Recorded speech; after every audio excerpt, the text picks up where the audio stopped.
Buenas, ¿cómo están? Tanto tiempo. Si quieren, vayan diciéndome si se escucha, si se ve bien, si por ahí tengo que acomodar algo. Hoy estoy solo, así que cualquier cosa que aporten, genial.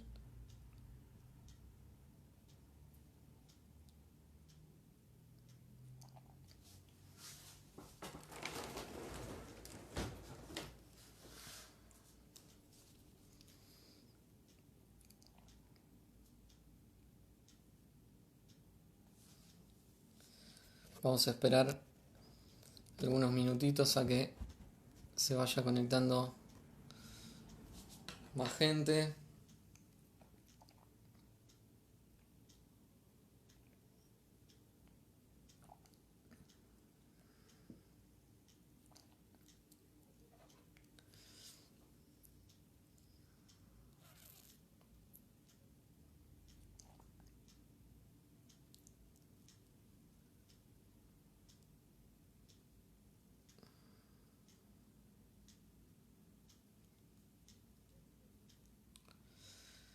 Bueno, viene siendo costumbre, digamos, en estas condiciones de, de pandemia que todavía estamos atravesando.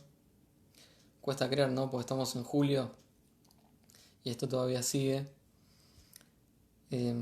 Tratamos de seguir haciendo escuela a distancia.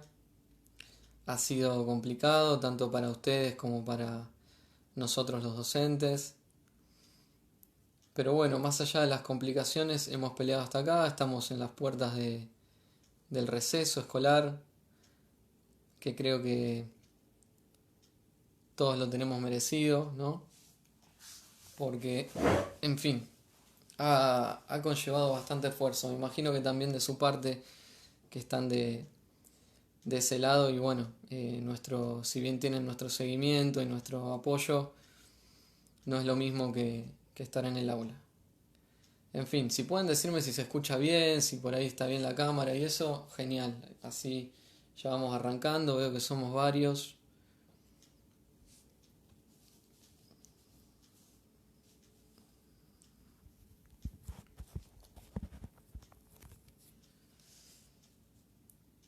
Bien, esto es parte porque veo que hay algunos invitados, esto está abierto a que se sume quien quiera y que aporte el que quiera.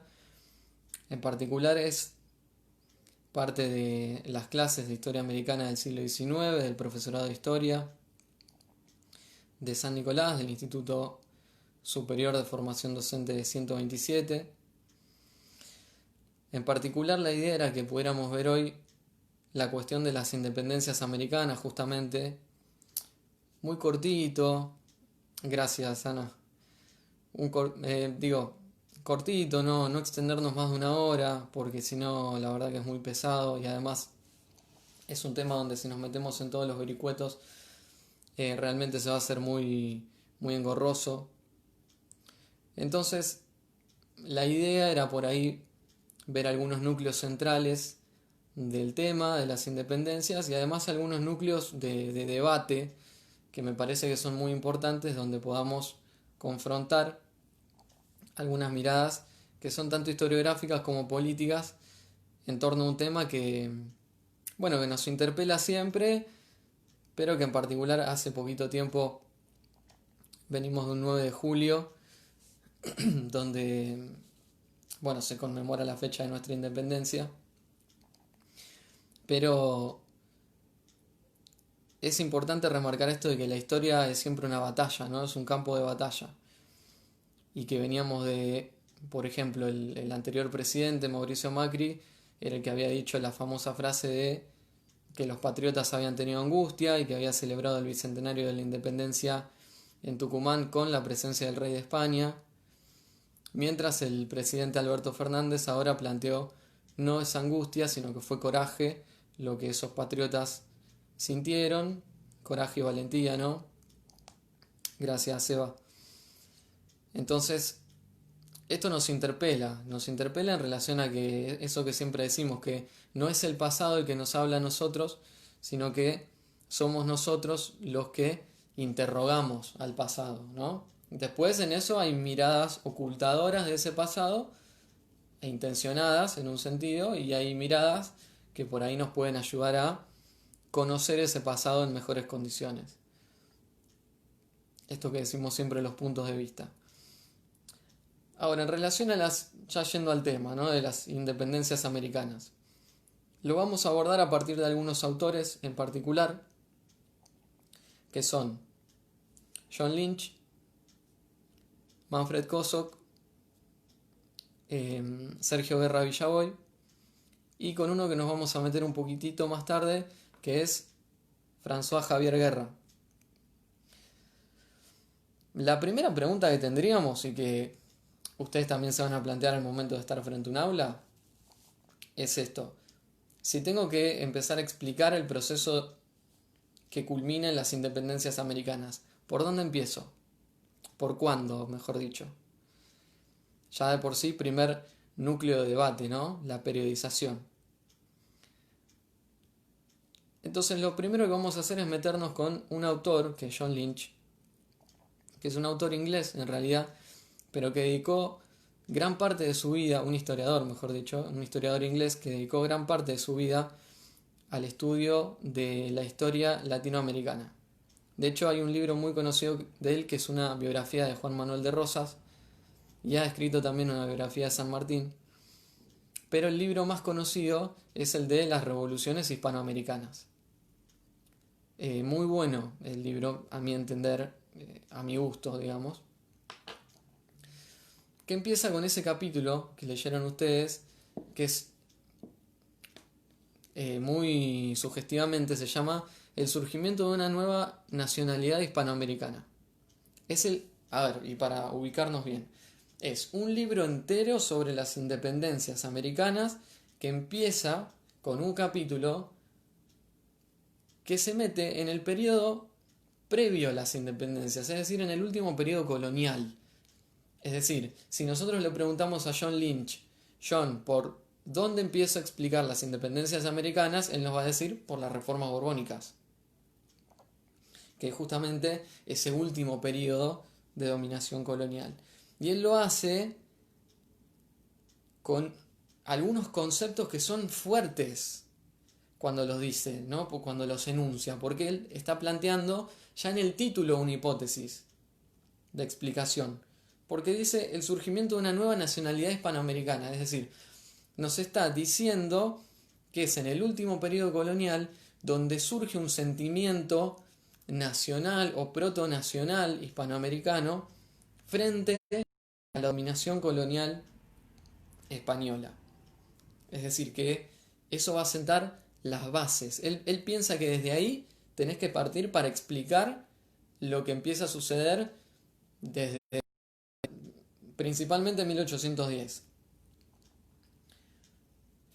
Entonces, reformas borbónicas, simplificadamente, por lo menos desde la perspectiva de John Lynch. Él dice que en el siglo XVII la dominación colonial española en América se había relajado. Tengamos en cuenta que el siglo XVII español es un desastre. Es el siglo de la crisis española, el siglo del gobierno de los Austrias menores.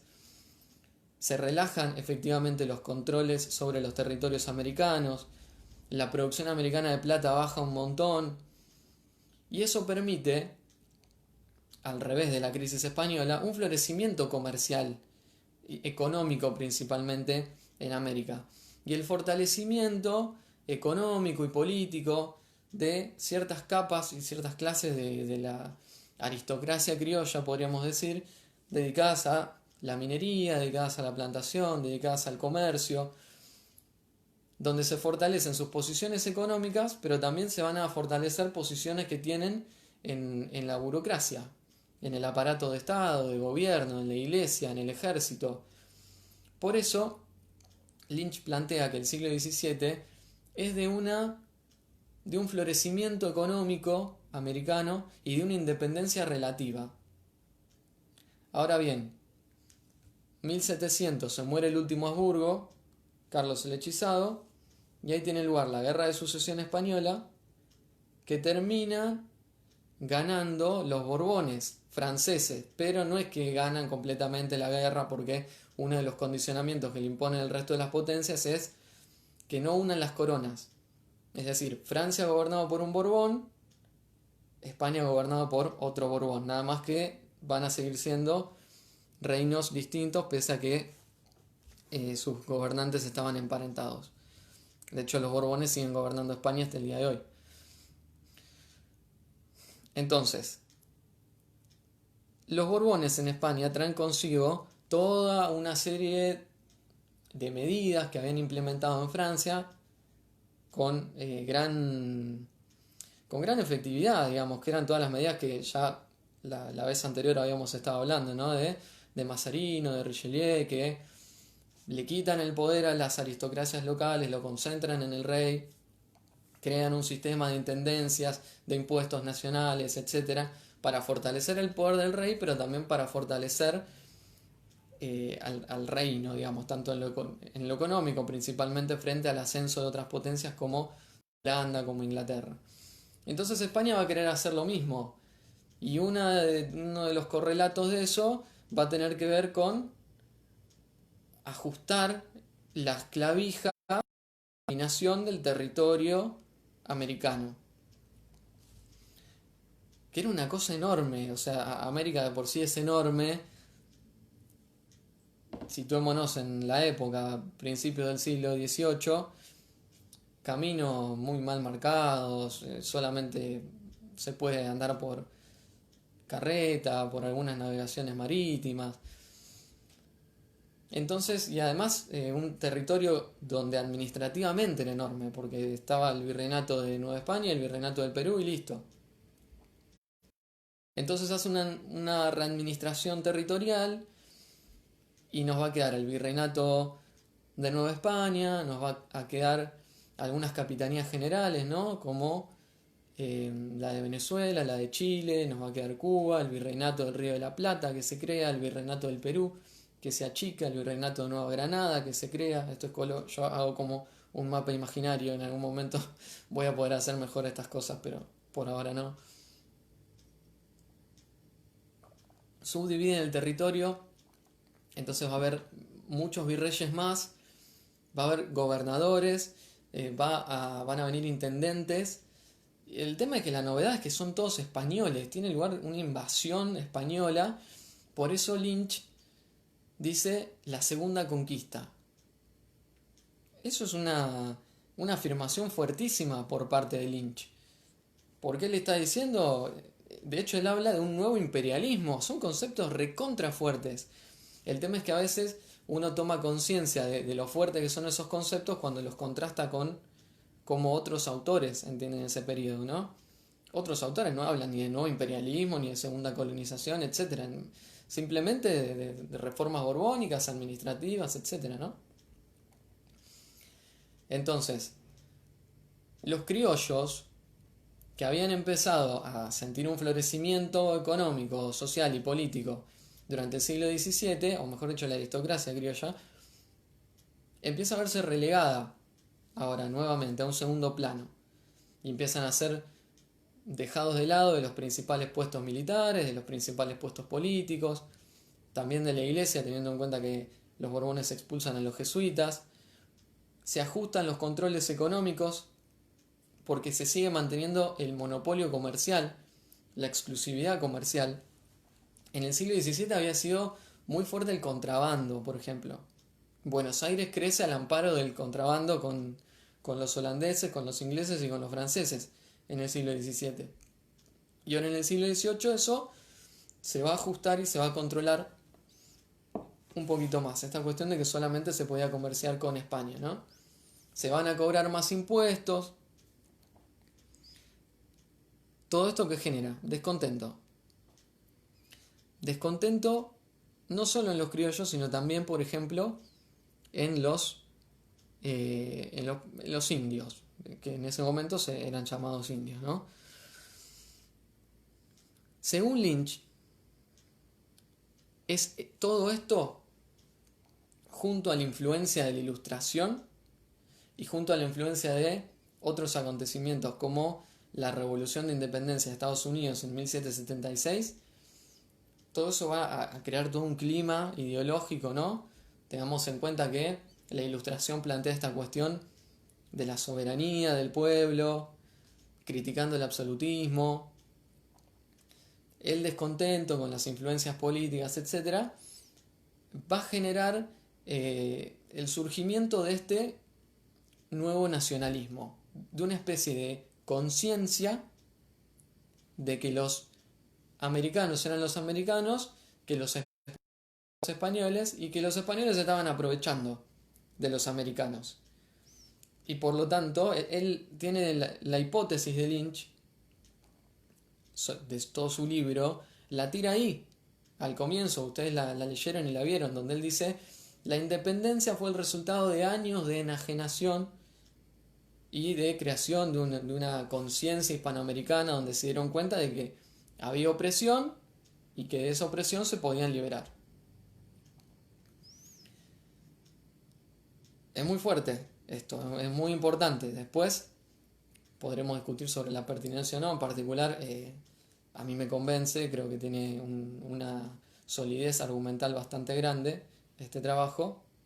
No es la única explicación, ahora nos vamos a meter un poquito más en eso. Saliendo de Lynch, nos vamos a otros dos autores, que en realidad ustedes leyeron uno, que es Sergio Guerra Villaboy. Pero Sergio Guerra Villaboy es,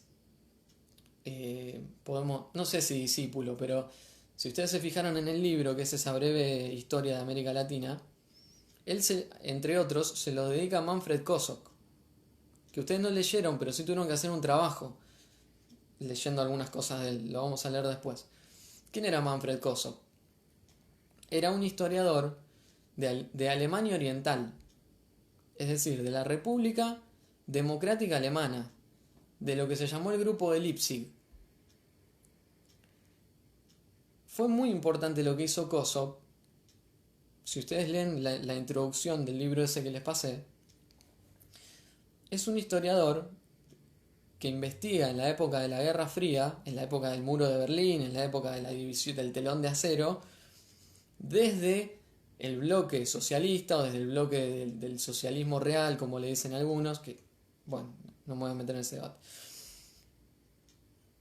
pero que era un bloque del mundo que estaba completamente marginado en Occidente, es decir, en muchas facultades de América Latina no se conocía sobre nada de lo que pasaba nada de lo que pasaba al este del muro, ¿no? Desde el este del muro investigan lo que pasa al oeste. ¿Y qué investiga en particular Kosok y el grupo de Leipzig? Investigan las independencias hispanoamericanas. Entonces, estamos hablando de un autor que es marxista, por si no nos dimos cuenta hasta acá, por eso por lo de Alemania Oriental, etc., y los paradigmas vigentes ahí y en ese momento. Y Kosok tuvo alguna influencia acá, donde en particular Cuba, por ejemplo, y Sergio Guerra Villaboy es un historiador cubano que sigue vivo en la actualidad, por lo tanto estamos hablando de un historiador cubano renombrado y obviamente que también tiene alguna influencia marxista, orientaciones hacia la izquierda, etc. Por lo tanto es desde ahí que escriben. Está bueno esto, fíjense cómo es, porque cómo es, cómo prefiero hacer algunas cosas. Antes de meternos en el contenido, nos metemos en el historiador que investigó el contenido, porque nosotros no vemos ningún contenido por fuera de lo historiográfico, por fuera de los historiadores que investigaron eso. Entonces, es muy importante conocer de dónde viene cada afirmación, cada trabajo, ¿no? Una cosa era John Lynch, que tiene más una orientación social liberal, no es de izquierda, pero sí se ha dedicado a estudiar mucho las revoluciones, con conceptos fuertes, como vimos, ¿no? Nuevo imperialismo, conciencia, esta cuestión de la nacionalidad hispanoamericana. Y ahora nos movemos un poquito a Manfred Kosok, Guerra Villaboy, que esos son marxistas, y por lo tanto van a usar categorías marxistas. En el trabajo que tienen, en realidad, Kosok lo que nos permite es una buena periodización, que es otra cuestión. El pasado no nos habla por sí solo, entonces son los historiadores los que interrogan ese pasado y a partir de ahí pueden crear periodizaciones que sean mejores o peores, ¿no? Por ejemplo, si ustedes se fijan, Guerra Villaboy, para periodizar las independencias, identifica dos etapas, de 1808 a 1815 y de 1816 al 24. Pero Kosok lo hace más extendido, e identifica cuatro. Una primera, que es de 1789 hasta 1808, que es lo que él llama la crisis de la dominación colonial. ¿Cuándo empieza esa crisis de la dominación colonial? Con la Revolución Francesa. No estamos hablando solamente del territorio hispanoamericano. ¿Por qué? 1789, Revolución Francesa. Grandes movimientos de masas, sobre todo en París, pero en el resto de Francia también, en las provincias del interior, con el protagonismo de los campesinos, ¿no? Promulgación de la Carta de los Derechos del Hombre y del Ciudadano, formación de una Asamblea Nacional, debates acerca de si iban a una monarquía constitucional o a una república. Se tumba el absolutismo, es decir, se tumba esa idea de que el monarca era un ser divino y se pone en primer plano la idea de que hay una nación que está conformada por individuos iguales entre sí y que esos individuos iguales entre sí se unen por voluntad propia para formar una nación que se quiere dar una constitución para organizarse políticamente. Es decir, una revolución inspirada por principios liberales que dirige la burguesía francesa, en algunos casos la pequeña burguesía. Muchas disputas ahí en el medio, pero es importante cómo el impacto que va a tener la Revolución Francesa, ¿no? Y el primer impacto, ¿dónde lo tiene? Lo tiene en una colonia propia, en Haití, que en ese momento era la economía azucarera más importante del mundo y que además tenía una población negra que era abrumadora, abrumadoramente mayoritaria en la isla. Producción de azúcar en plantaciones de esclavos negros, Haití. Es decir, ahí en la isla La Española era donde había llegado Colón y donde los españoles hacen ese experimento inicial de someter a los indios a la esclavitud, de exigirles el trabajo, etc. Exterminan a prácticamente toda la población nativa y tienen que traer esclavos negros de África. Bueno, mucho tiempo después, eso terminó siendo, por algunos vaivenes políticos, colonia francesa. Saint-Domingue se llamaba en ese momento, después terminó siendo Haití. No me quiero meter en los vericuetos, pero lo central ahí sería identificar que la Revolución Francesa hace tambalear muchas nociones que estaban presentes hasta ese momento, porque impacta por un lado en los grandes blancos. Los grandes blancos eran blancos plantadores que tenían contradicciones con los esclavos porque los hacían trabajar de manera esclava, pero además tenían contradicciones con la metrópoli. ¿El tema cuál es? Que las ideas de la Revolución Francesa tenían doble filo, porque un filo era el que les podía permitir a los grandes blancos decir hacemos una asamblea nacional para poder tener autonomía y autogobernarnos y de esa manera ir emancipándonos de Francia, pero también la otra que se había emitido una carta de una declaración de los derechos del hombre y del ciudadano donde decían los hombres nacen libres e iguales y eso va en contra de la esclavitud. Entonces, claro, le podía servir como un filo en contra de sus intereses porque les podía permitir a los esclavos reclamar la libertad. En fin, para que calmar un poco los ánimos, intervienen los propios revolucionarios de Francia para calmar un intento de independencia inicial que lo lideran los grandes blancos.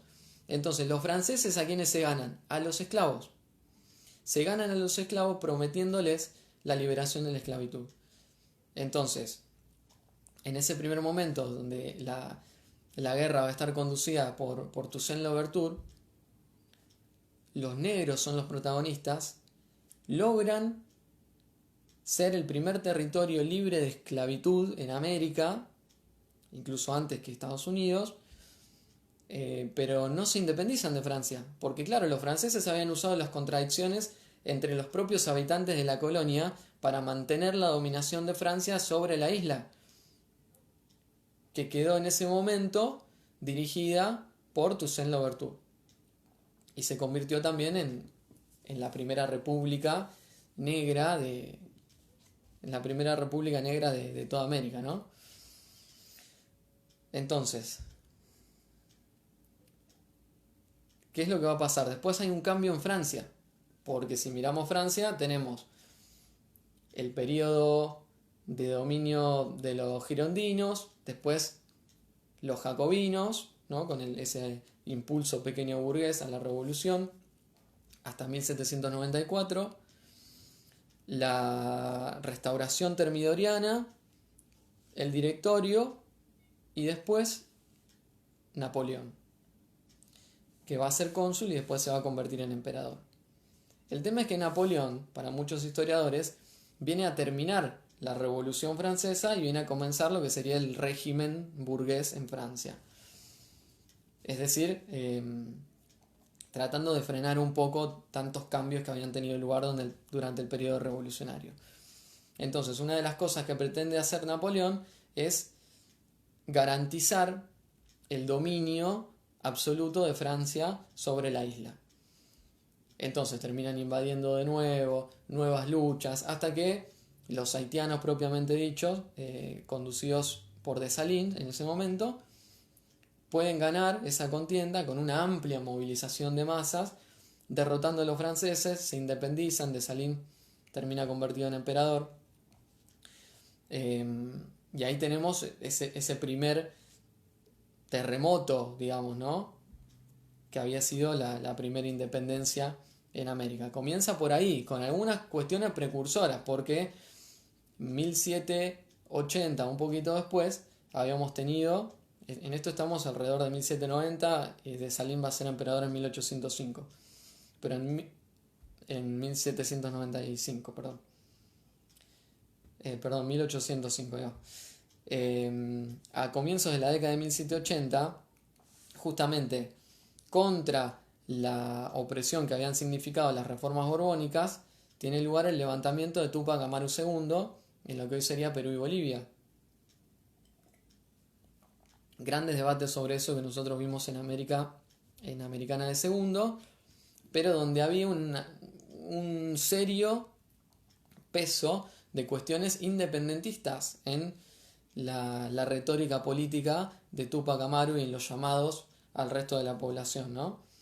Entonces eso también va a ser una cuestión precursora junto a la independencia estadounidense, junto a lo de Haití, junto a la Revolución Francesa, junto al clima intelectual de la Ilustración, junto a la opresión borbónica, ¿no? Vamos armando, hay un rompecabezas de múltiples influencias y de múltiples conflictos en América. Hasta que entramos en lo que Manfred Koso diría que es la segunda etapa, que es el surgimiento de una situación revolucionaria. Es decir, cómo se va armando una situación que está propensa para la irrupción de las masas en la disputa por el poder estatal. Vamos a decir situación revolucionaria en ese sentido porque iba aclarando.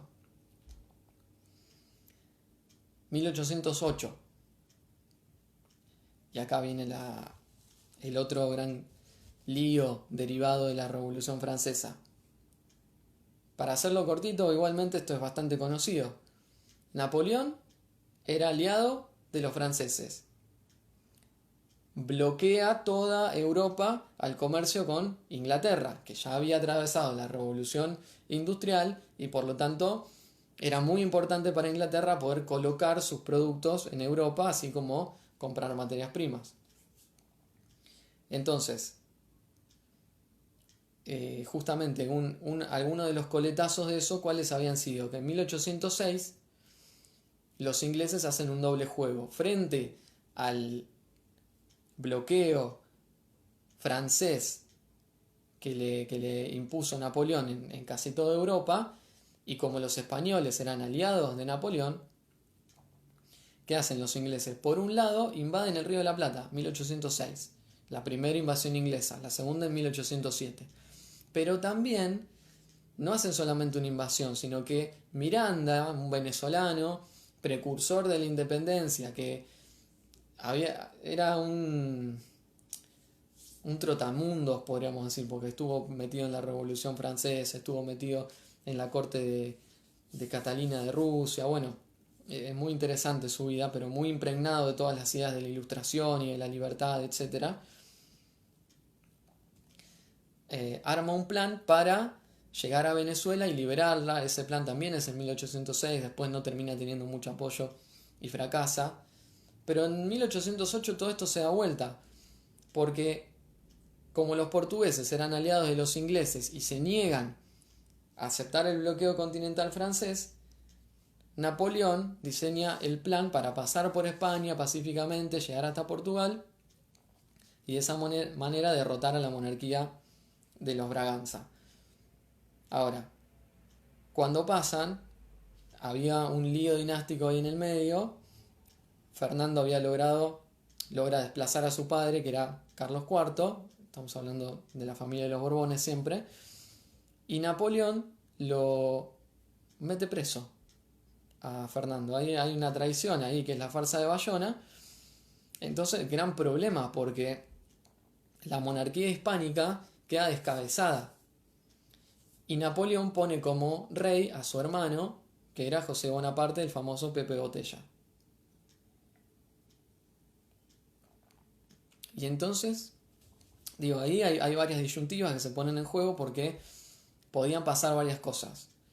La aristocracia española y el pueblo español podía... Tengamos en cuenta que España era un absolutismo, por lo tanto nada de votaciones ni nada por el estilo. Podía aceptar la legitimidad del rey francés, o bien podían no aceptarla. Y en ese caso, ¿qué hacer? Y ahí es donde van surgiendo todas estas nuevas ideas y la cuestión de la puesta en primer plano de la soberanía, ¿no? Entonces, se empieza a jugar con esta cuestión de que no era Dios el que le daba poder al rey, sino en realidad el pueblo el que le había dado el poder al rey, y si el rey no estaba, ese poder vuelve al pueblo.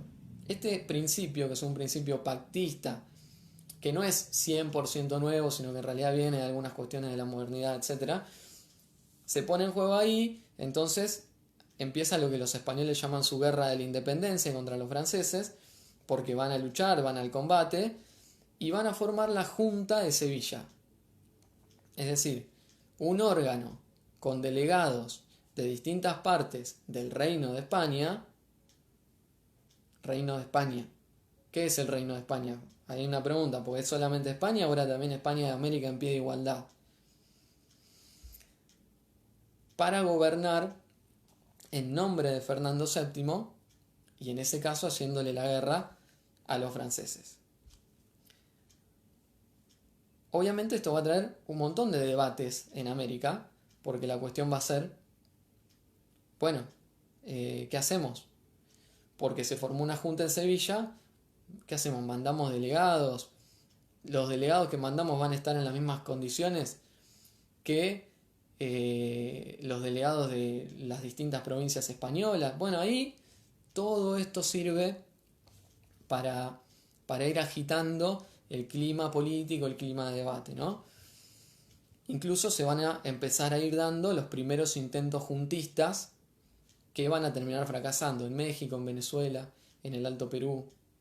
Justamente, ¿por qué? Porque la pregunta va a ser, si el rey no está, la soberanía vuelve al pueblo. Bueno, pero ¿vuelve a dónde? ¿A qué pueblo vuelve?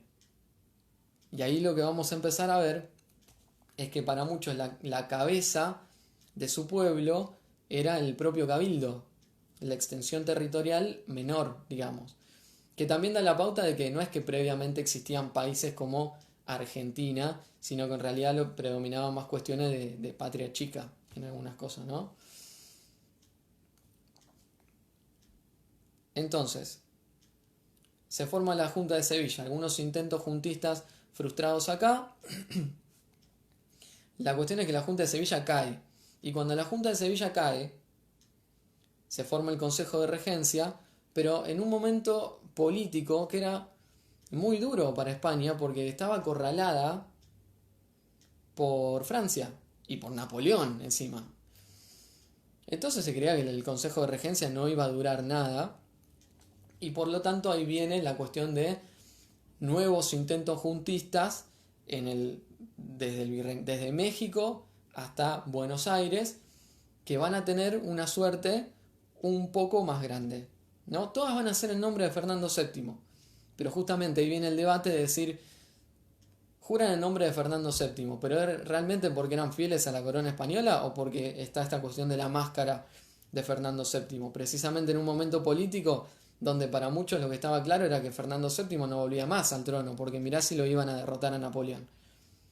Entonces, bueno, para no hacer algo tan radical. Ahora, vamos a hacer un interludio antes de seguir con el desarrollo histórico.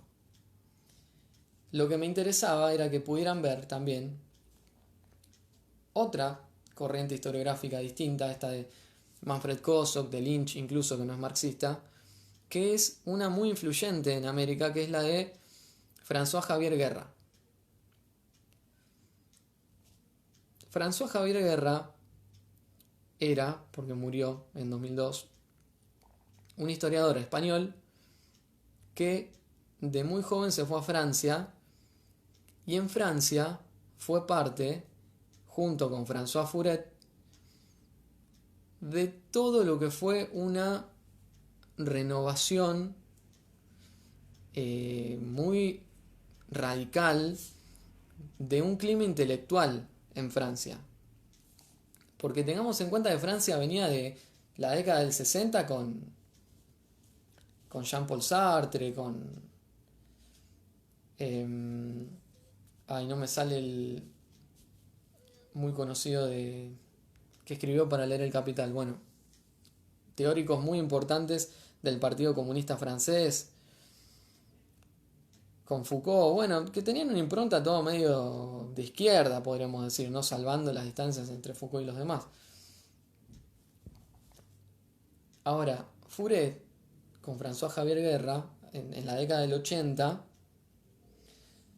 son parte de un cambio de esto, que coinciden además con la crisis de la Unión Soviética y que en el 89 con la caída del muro de Berlín y con la caída directamente de la Unión Soviética en 1991, para decirlo en términos sencillos, forman parte de una corriente intelectual bastante orientada hacia la derecha, que van a cambiar completamente, bueno, este es IPA, van a cambiar completamente la orientación intelectual que venía teniendo predominantemente Francia hasta ese momento. Es muy importante lo de François Furet para entender esto, que nosotros vamos a ver en el Mundial. Pero para simplificar, François Furet era un tipo que escribió un libro muy influyente que fue Pensar la Revolución Francesa y que también escribió un libro que es muy indicativo de lo que piensa, que se llama Fascismo y Comunismo. No fascismo versus comunismo, fascismo y comunismo, tipo, son lo mismo. Stalin igual a Hitler, bueno, orientado por ahí, donde Furet dice, la Revolución Francesa no fue una revolución burguesa, no, para nada, en realidad había una élite en Francia, ilustrada, que quería promover mejores cambios, o cambios progresivos, podríamos decir, en la forma de relacionarse, en la forma de pensar el gobierno. Esto viene con nuevos imaginarios, mentalidades, etc. Pero en algún momento la Revolución Francesa derrapa.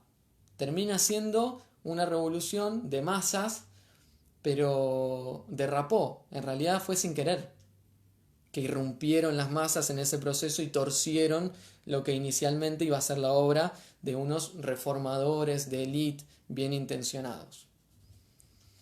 Es decir, es parte de un pensamiento que niega esta cuestión política, del protagonismo de los sujetos sociales, de plantear que querían cambiar la realidad en un sentido y que para eso entendían que eran necesarias transformaciones y acciones revolucionarias. Es decir, François Furet dice, no, de eso nada, en realidad lo que había era otra cosa, no es que había una cuestión muy revolucionaria, ni revolución burguesa, nada de eso.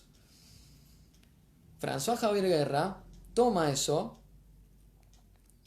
y va a trasladar algunas de las concepciones historiográficas de esa corriente al estudio de las revoluciones de independencia americanas. Entonces, ¿qué es lo que va a decir Javier Guerra?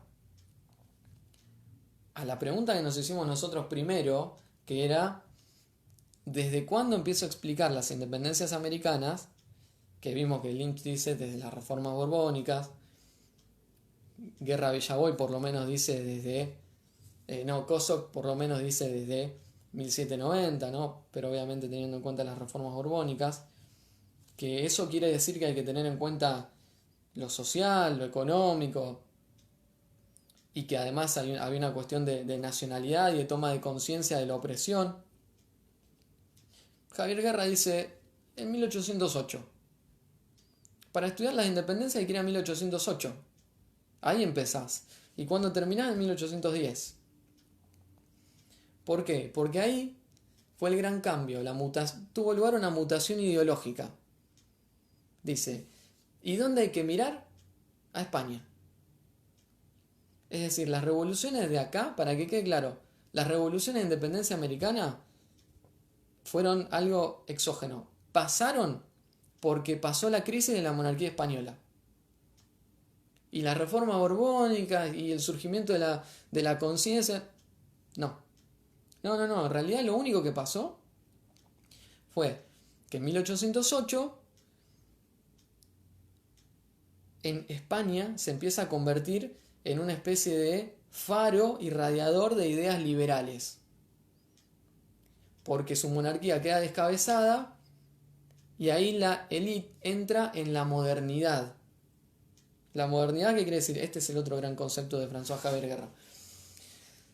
Modernidad política quiere decir que cuestionan el absolutismo y que empiezan a concebir a la nación como una unidad entre individuos que son iguales entre sí. Y desde ahí, cuando arman la Junta de Sevilla, empiezan a irradiar esas ideas hacia el resto de América. Es decir, en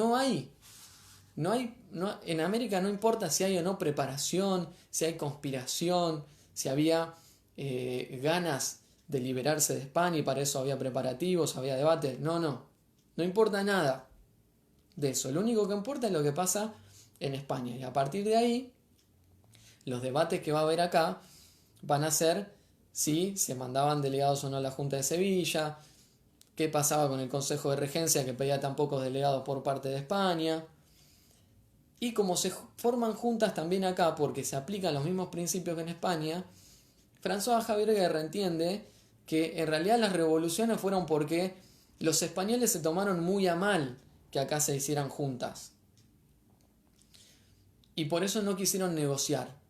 Como no quisieron negociar y se tensaron, digamos, las posiciones políticas entre uno y otro, bueno, terminaron teniendo lugar las independencias.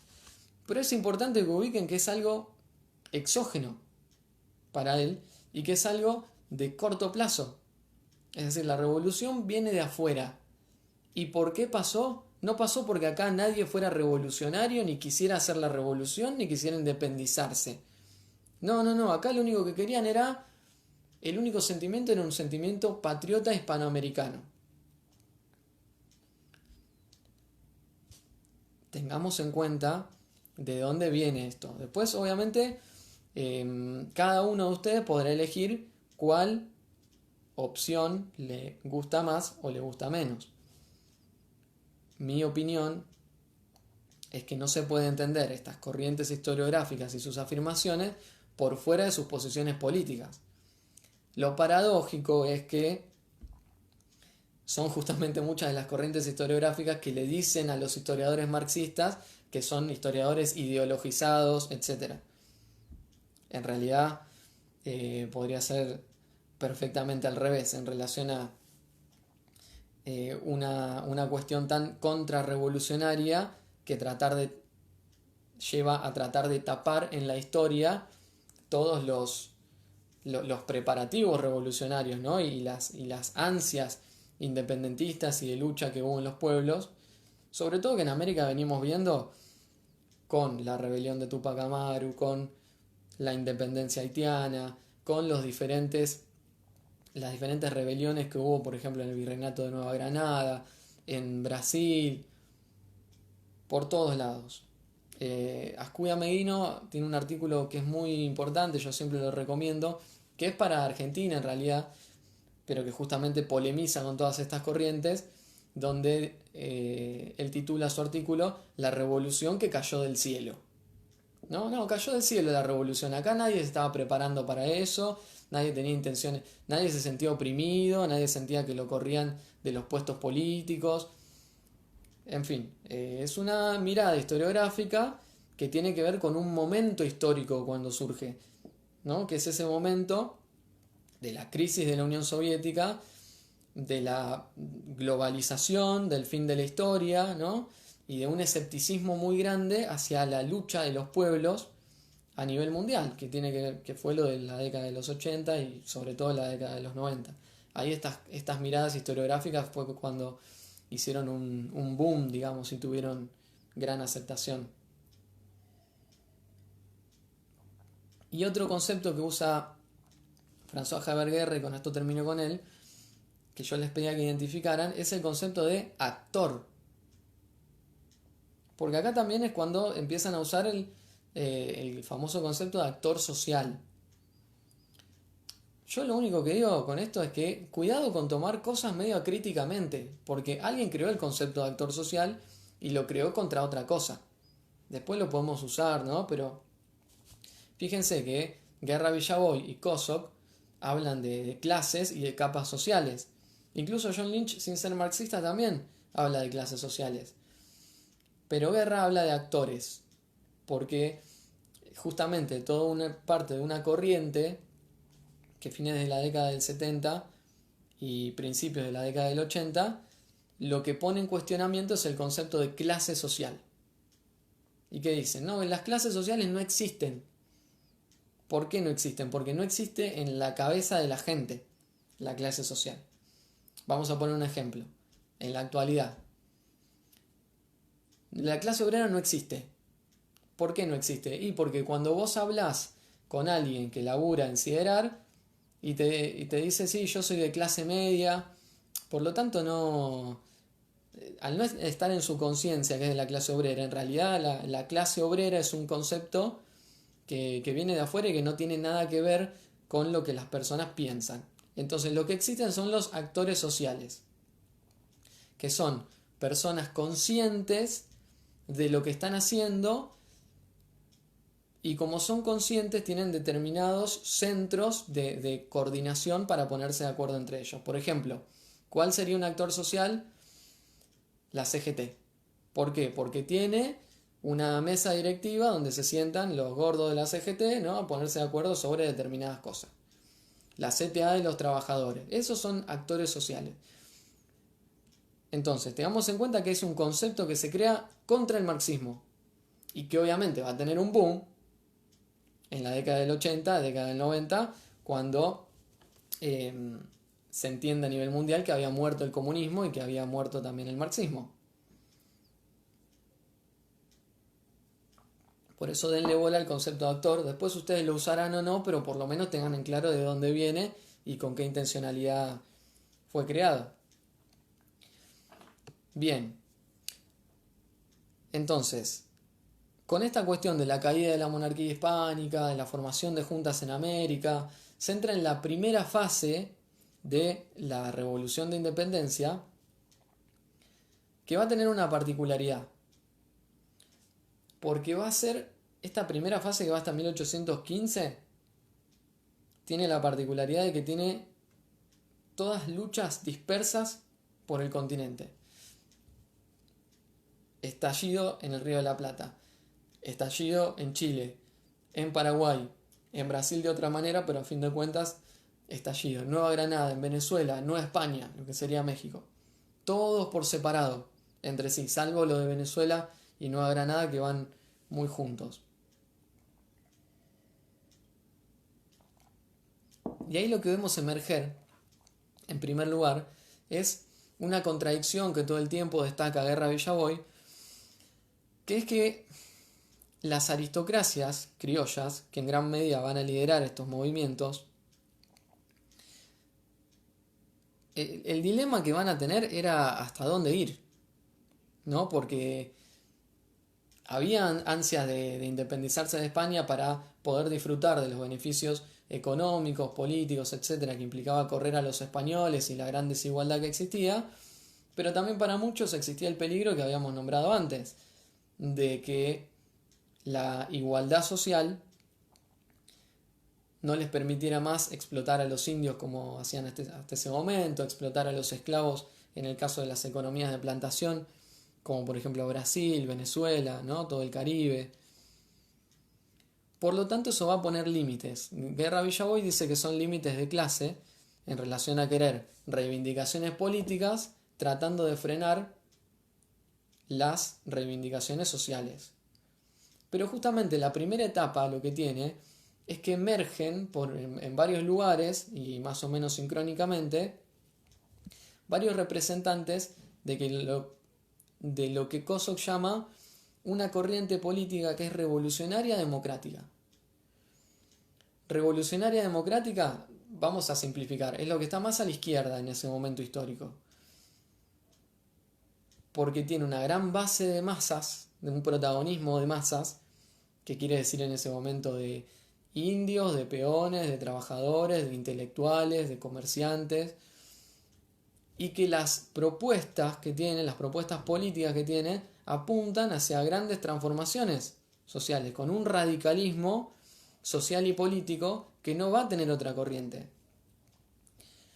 Por ejemplo, uno de los ejemplos más claros es el de Hidalgo en México. Era un sacerdote criollo ilustrado, lidera la formación de una junta en un lugar con un peso indígena muy importante y tiene el estandarte de la Virgen de Guadalupe, pero van a pelear por la independencia prometiendo que a los indios les iban a devolver las tierras que les habían sido usurpadas, prometiendo la terminación del pago de tributo, el fin de la esclavitud. Es decir, una gran cantidad de promesas y un programa político que iba bastante a fondo con lo que podríamos llamar trabas feudales,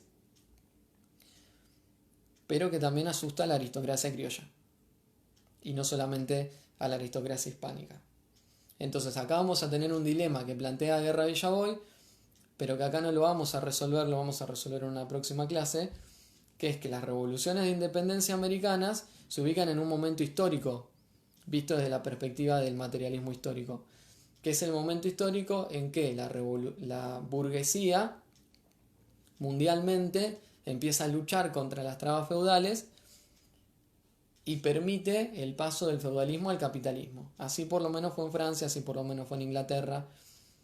Eso es en este momento histórico y las revoluciones de independencia le dan un empuje también a la época histórica.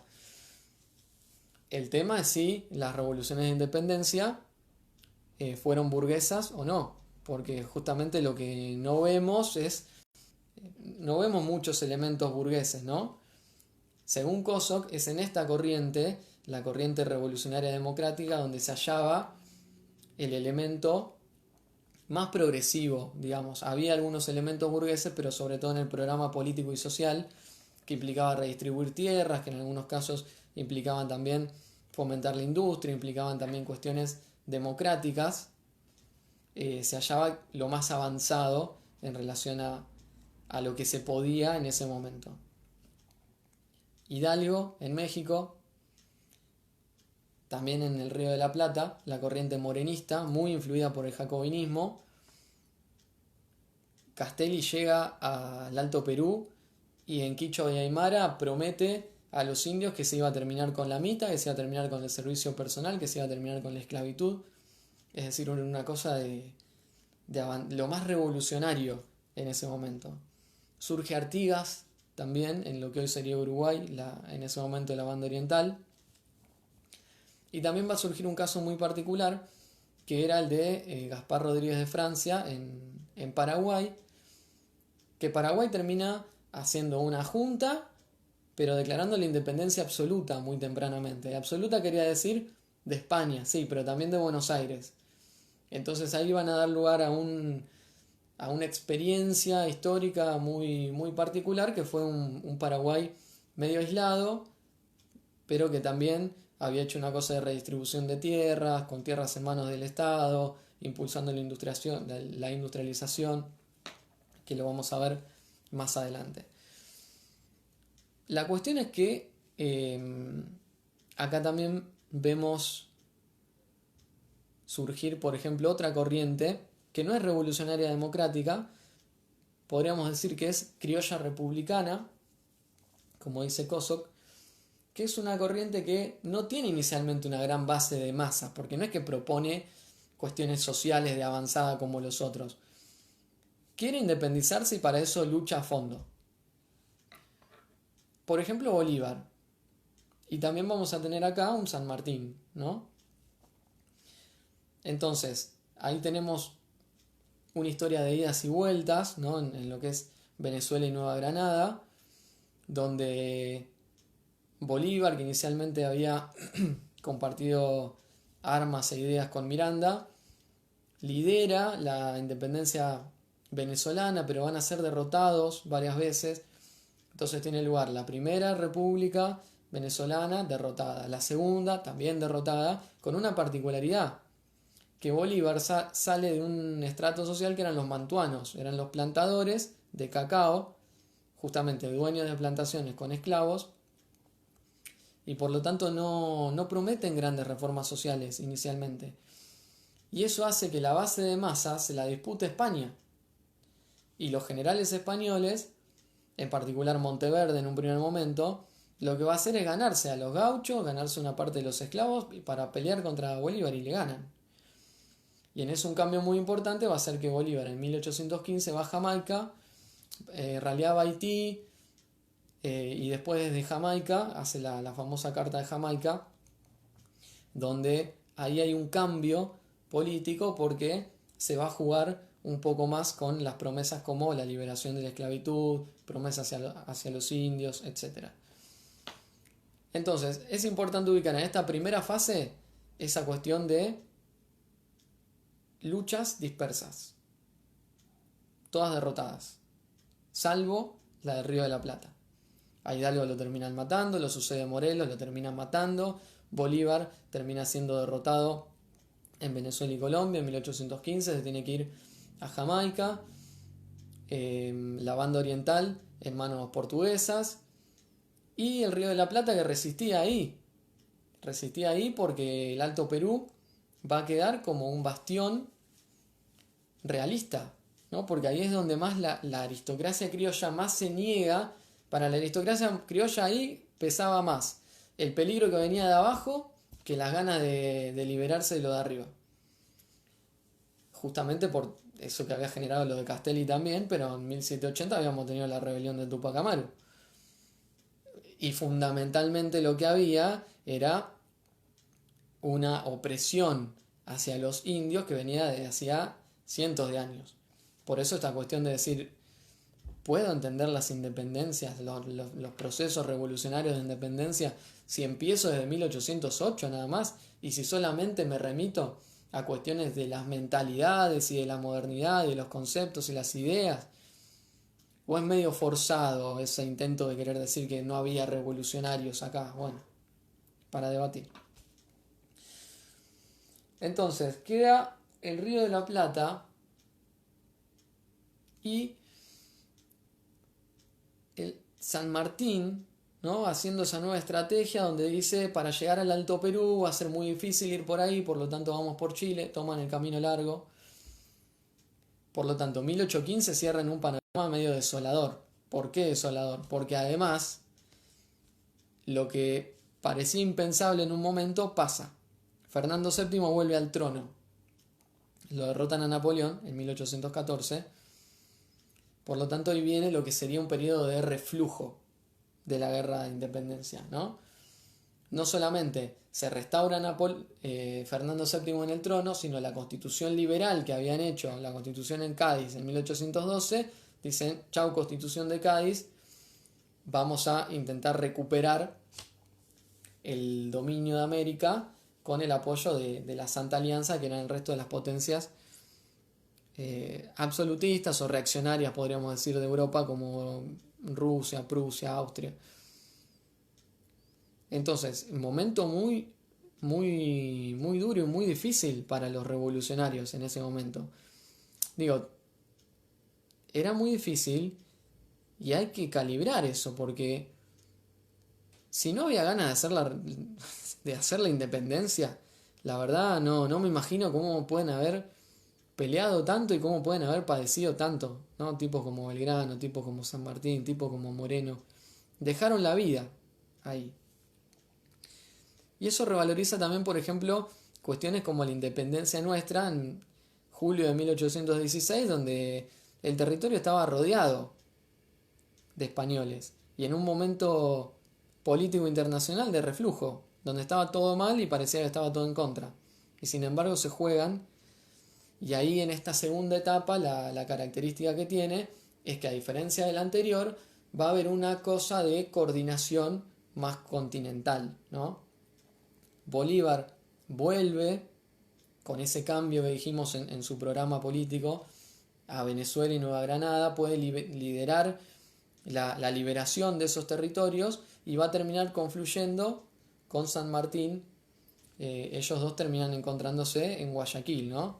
Después San Martín va a Guayaquil como puede, porque había habido cambios que ustedes seguramente van a ver en Historia Argentina, pero Pueyrredón en el gobierno dándole poca plata, Pueyrredón pidiéndole a San Martín que baje para reprimir a las provincias que se habían rebelado contra el gobierno del directorio, San Martín rebelándose diciendo que no iba a levantar la espada contra sus hermanos, etc. Y por lo tanto teniendo que dejarle la conducción de la liberación del Alto Perú a Bolívar, que tenía más posibilidades políticas, porque Bolívar había liberado un territorio y además que habían quedado gobernando ese territorio los que eran sus aliados políticos hasta ese momento, ¿no? Santander en particular. Entonces, con Bolívar y Sucre se puede terminar de liberar lo que sería actualmente Perú y Bolivia, que se llama Bolivia así en honor a Bolívar. Y en Ayacucho, en 1824, termina la guerra de independencia. Con algunas particularidades porque, si bien, por ejemplo, la corriente política de Bolívar era la criolla republicana, por todos lados no había criollos republicanos, sino que va a haber una gran disputa entre esta corriente y la corriente liberal criolla. Una corriente que, está bien, quería la independencia, pero no tenía ningún problema de llegar a un compromiso con España. Y lo que sobre todo querían era evitar que hubiera una revolución desde abajo. Por eso es que en Venezuela, en Colombia, se van a terminar imponiendo estas corrientes que van a dejar de lado las cuestiones más reformistas en lo social de Bolívar, porque Bolívar en ese sentido terminó siendo un avanzado, pero muchas de estas cosas se van a terminar dejando de lado, y si bien la independencia, digamos, es concluida con un liderazgo de la corriente criolla republicana, después va a ser más la liberal criolla la que se impone y va a terminar dirigiendo los destinos de esos nuevos países independientes justamente en lo político, sí, pero todavía estaba por verse si eran independientes en lo económico.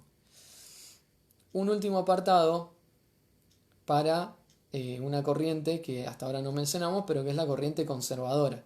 Yo les había dado un ejercicio y algunos lo habían identificado bien, pero digamos, la corriente conservadora es la más... Estamos hablando de corrientes políticas dentro de lo que era la independencia. Por lo tanto, no ubicamos como conservadores a los realistas. No, ubicamos como conservadores a parte de los propios criollos, pero que ponían el centro en evitar la revolución desde abajo. Eso era lo principal para ellos. Y el caso más patente de esto es México. En México vemos grandes levantamientos de masas con la corriente revolucionaria democrática de Hidalgo y Morelos, derrotados, muertos, gran miedo por parte de las clases dirigentes a una revolución que viniera de abajo. Y ese es el miedo principal. Ahora, ¿qué pasa? Un cambio político afuera.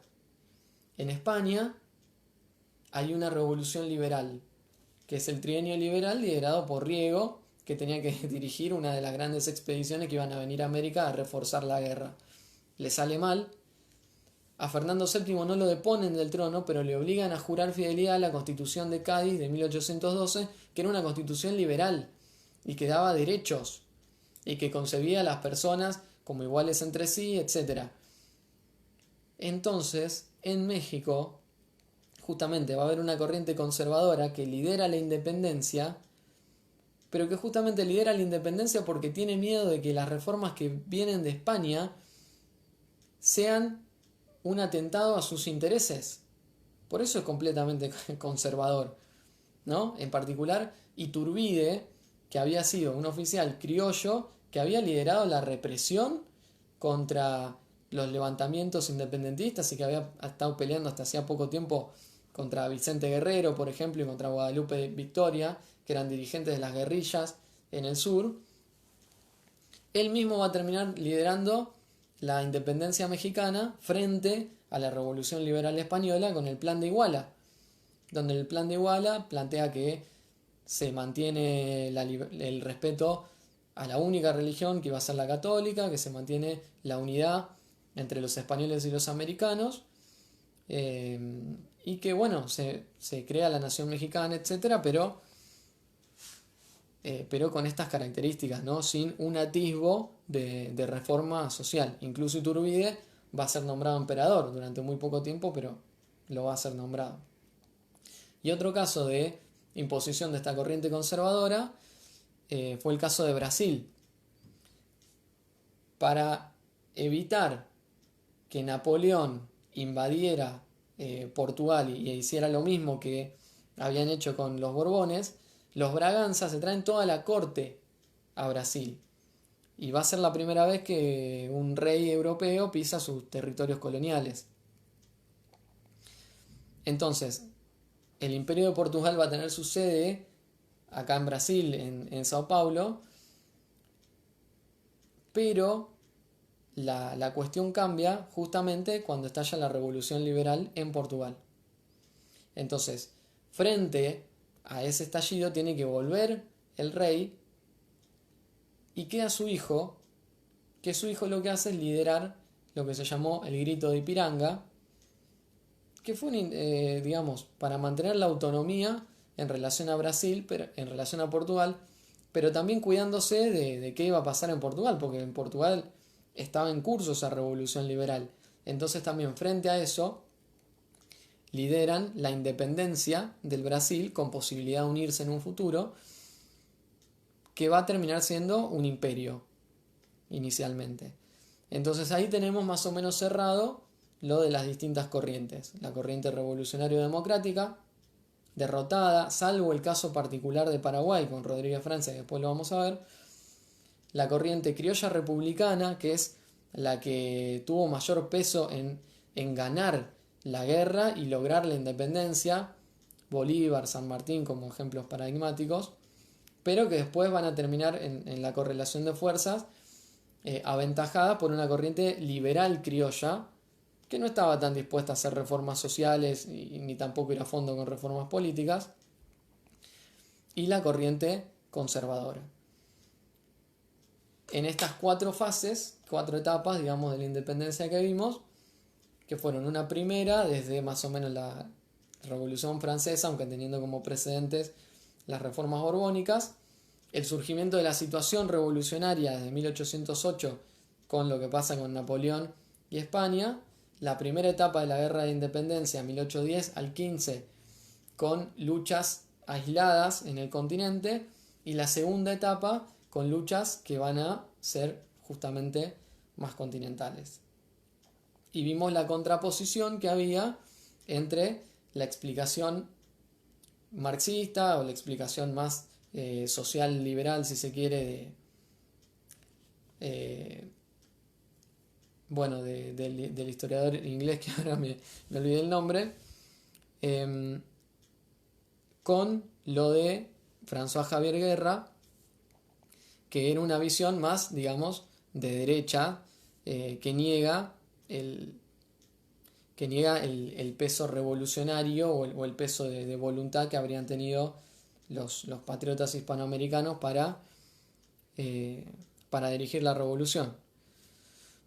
En fin, yo me quiero detener acá y la idea sería, en una próxima clase, ver cuáles fueron los alcances de la revolución, porque ahí justamente también vamos a tener gran tela para cortar, ¿no? Hasta dónde llegó la revolución, hasta dónde no. Ah, John Lynch, ahí me acordé.